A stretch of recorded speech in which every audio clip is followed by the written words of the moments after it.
सुखदेव जी महाराज को प्रणाम करते हैं।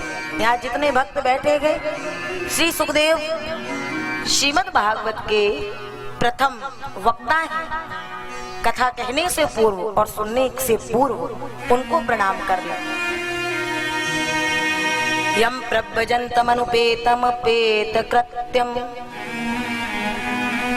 द्वैपायनो विरह कातर राजुहाव पुत्रेति तन्मयतया तर्वुविनेदुस् तम सर्वभूत हृदयं मुनिमानतोस्मि।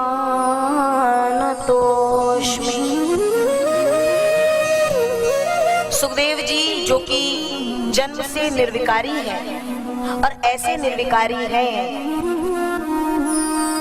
अभी चर्चा चल रही थी कि कथा में आए, घर में कोई नहीं है तो घर में एक लोगों को छोड़ के आना पड़ेगा, ताला नहीं लगाया जा सकता है। अभी कहीं मेरी चर्चा चल रही थी, कोई भक्त ने ऐसा कहा।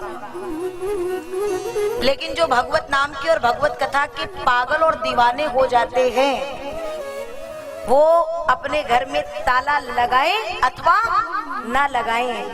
देखो, हमें घर की चिंता तभी होगी जब हम भगवान के चरणों तक नहीं पहुंचेंगे, और जब चरणों तक पहुंच जाएंगे तो हमें अपने घर की चिंता करने की आवश्यकता नहीं है। वो चिंता करने वाला ये बैठा है।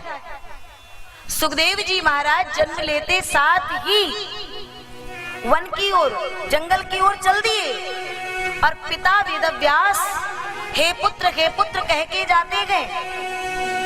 लेकिन सुखदेव जी महाराज पलट करके घूम करके एक भी बार पिता को देखे नहीं। अगर सुखदेव कहीं पलट करके पिता के मोह में पड़ जाते तो प्यारे आज ये श्रीमद् भागवत की कथा हमारे और आपके बीच होने वाली नहीं थी। और सुखदेव कैसे निर्विकारी है, आप लोगों ने कई बार सुना होगा कि जलाशय के भीतर वो स्त्रियां कुछ स्नान कर रही थीं और सुखदेव जब चले तो सुखदेव की आयु थी 16 वर्ष और वेदव्यास जी बुजुर्ग हैं, वृद्धावस्था है उनकी। लेकिन 16 वर्षीय उनका पुत्र निकला तो अप्सराओं ने, उन देवियों ने अपना स्नान जारी रखा। लेकिन जब वृद्धावस्था को प्राप्त पिता निकले तो उन्होंने तुरंत वस्त्रों को धारण कर लिया और स्नान को रोक दिया। अब सुनिए, वेदव्यास जी जब लौटे तो उन्होंने पूछा कि आखिर ऐसा क्यों?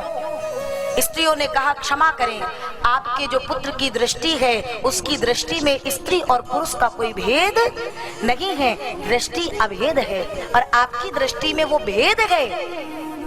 आप जानते हैं स्त्री और पुरुष का भेद, इसलिए हमें आपकी लाज आपके सामने उस लाज को रखना पड़ा। और सुखदेव जी कैसे निर्विकारी हैं। रंभा नाम की अप्सरा जब श्री सुखदेव जी के पास पहुंची और उसने अपनी मोहिनी माया में श्री निर्विकारी सुखदेव को उस जाल में फंसाना चाहा तो क्या हुआ? बाद में एक शब्द में बताऊं कि श्री सुखदेव ने कहा कि हे देवी, मुझे पता नहीं था, सुनिएगा, मुझे पता नहीं था, मुझे भान नहीं था कि ये स्त्री की जो देह है वो इतनी सुंदर है और इसमें इतने सद्गुण हैं। तो मैं श्री परमात्मा से आगे यही प्रार्थना करूंगा कि अगला जन्म यदि मुझे दें तो तुझ जैसी किसी ना किसी कोई सुंदर इसी देह, इसी स्त्री देह के भीतर से फिर मुझे जन्म दे, जो मेरा जन्म भी सार्थक हो जाएगा। ये श्री सुखदेव जी जैसा निर्विकारी ही कह सकता है, ऐसे सुखदेव ही श्रीमद् भागवत के वक्ता हो सकते हैं। और तब वहां उन्हें प्रणाम किया और फिर आगे चलते हैं नैमिषारण्य क्षेत्र में,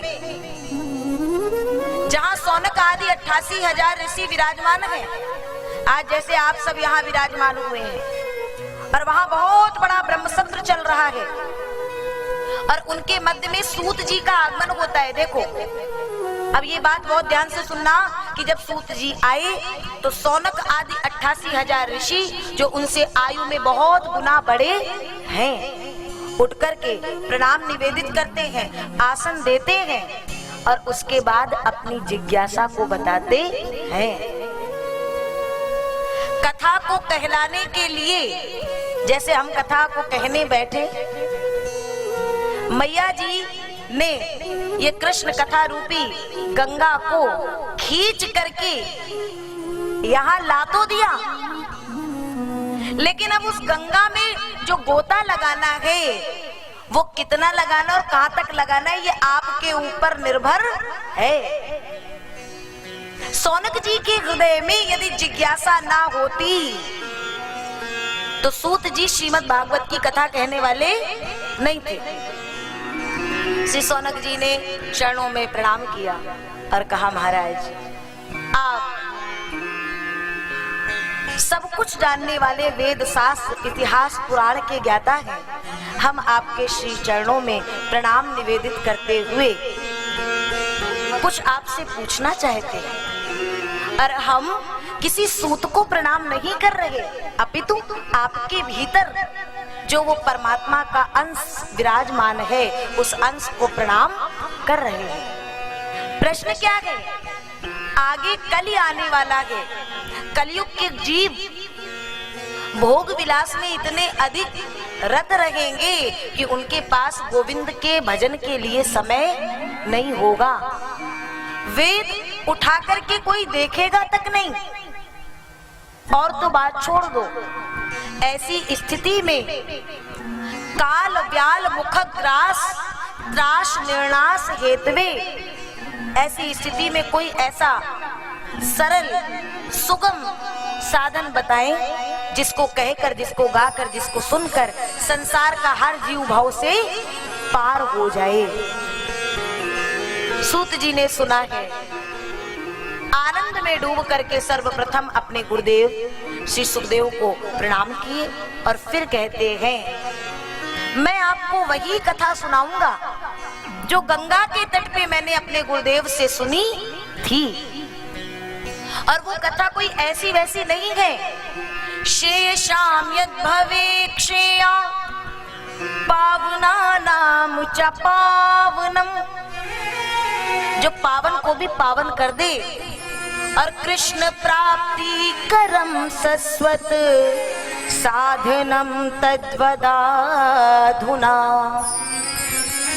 पावन को भी पावन कर देगी वो कथा और कृष्ण की प्राप्ति बड़े सरल रूप में करा देगी। वही कथा जो परीक्षित को जब श्राप लगा और परीक्षित गंगा पर पहुंचे हैं और वहां सुखदेव जी ने वो कथा सुनाई, मैं आपको वही चर्चा की ओर आगे ले जाऊं।